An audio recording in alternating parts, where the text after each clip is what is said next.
এই সরকারকে যে নামেই ডাকেন 3 টার্ম থেকে আজকে যে আমরা দুরবস্থায় পড়েছি, সরকারকে সকলে মিলে আপনারা মিলে উদ্ধার করার চেষ্টা করছি, তারা অনেক বড় নেগেটিভ ভূমিকা রেখেছিল। কোনো একজন ডিসিও বলে নেই যে আমি প্রতিবাদ করব, অথবা আমি রিটার্নিং অফিসার থাকবো না, অথবা আমি রিজাইন করলাম, আমি কাজ করব না। They all were with the কনাইনেন্স।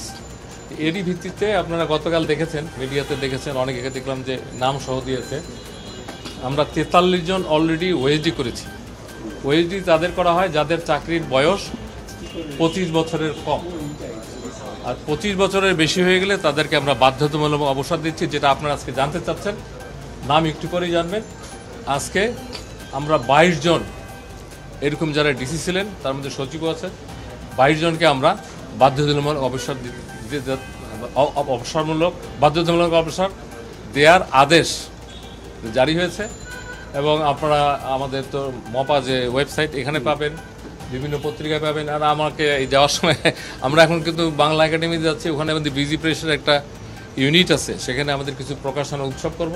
You can come to there over a cup of tea, and আমরা ওখানে কথা বলতে পারবো আরও। আর এই ইস্যুটা হলো যে বার্তা দেয়া, যে প্রতিবাদ করা যায়, প্রতিবাদ করলেও যে ফল হয়, প্রতিবাদ না করার ফলে এই জাতি যে পর্যায়ে আসছে, এখান থেকে মুক্ত হওয়ার জন্য এই সরকার সিদ্ধান্ত নিয়েছে যে এই ব্যবস্থা নিতে হবে। ব্যবস্থা শুরু হয়েছে। জি, আমি এখন স্পেসিফিক যদি বলি, ওখানে যখন আপনার পেপারে অথবা আমাদের জিওটা দেখবেন, ওখানে তারিখ সব উল্লেখ করা আছে। আমাদের একবারে যদি বলি 14, 18, 24। 14 তো যেহেতু অনেক আগেই হয়েছে, সেখানে মাত্র 4 জন আমার এটা মনে পড়ে। আর যারা রিটায়ার করে চলে গেছে, অথচ আমাদের সার্ভিসের অনেকেরই নামে কোটি কোটি টাকার অভিযোগ, এগুলো কিন্তু আমরা দুদকে মামলা দিচ্ছি। অথবা রিটায়ারমেন্ট হয়ে যাওয়াই মানে যে মুক্তি, তা না।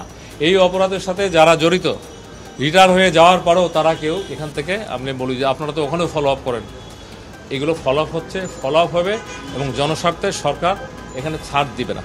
স্যার, একটা প্রশ্ন স্যার, যে স্যার 5 আগস্টের পর অনেক যুগ্ম সচিব, উপসচিব স্যার ধনঞ্জয় কুমার দাস পলাতক আছে, তারা পলাতক থেকে স্যার বেতন নিচ্ছে। আপনি একটা নাম বললেন, এই নামটাকে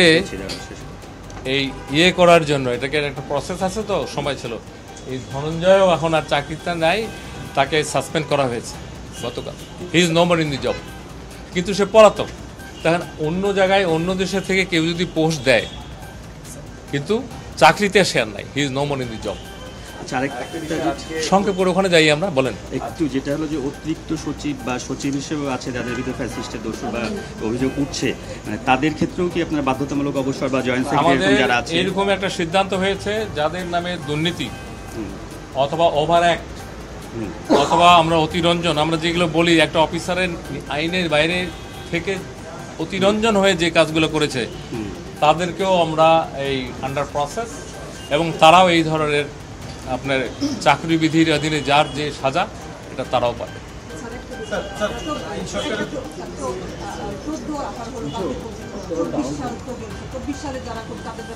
24 সালের ব্যাপারে পুরোটাই আমরা লিড দিয়েছি গোয়েন্দা সংস্থার কাছে, এবং ওখান থেকে পাওয়ার পরে আমাদের যে ব্যবস্থা, সেটা আমরা যাদের 25 বছরের কম থাকবে তারা ওএসডি হবে, 25 বছরের বেশি হবে তারা বাধ্যতামূলক যাবে, আর যাদের দুর্নীতি থাকবে তাদের পুরা কেস টু কেস দুর্নীতি দমন কমিশনে তাদেরকে পাঠানো হবে।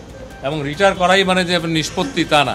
দুর্নীতি দমন কমিশনে আমি এক সময় সচিবই ছিলাম, ওখানে একবার মামলা হলে এখান থেকে ছোটা, এবং দুর্নীতি দমনের মামলা কতদিন চলে, তো এগুলো আপনারা যেহেতু সহযোগী হিসেবে এগুলো জানতে চাচ্ছেন, জনগণের হয়ে সরকার অনেক শক্ত সিদ্ধান্ত নিচ্ছে এবং এগুলো বাস্তবায়ন হচ্ছে।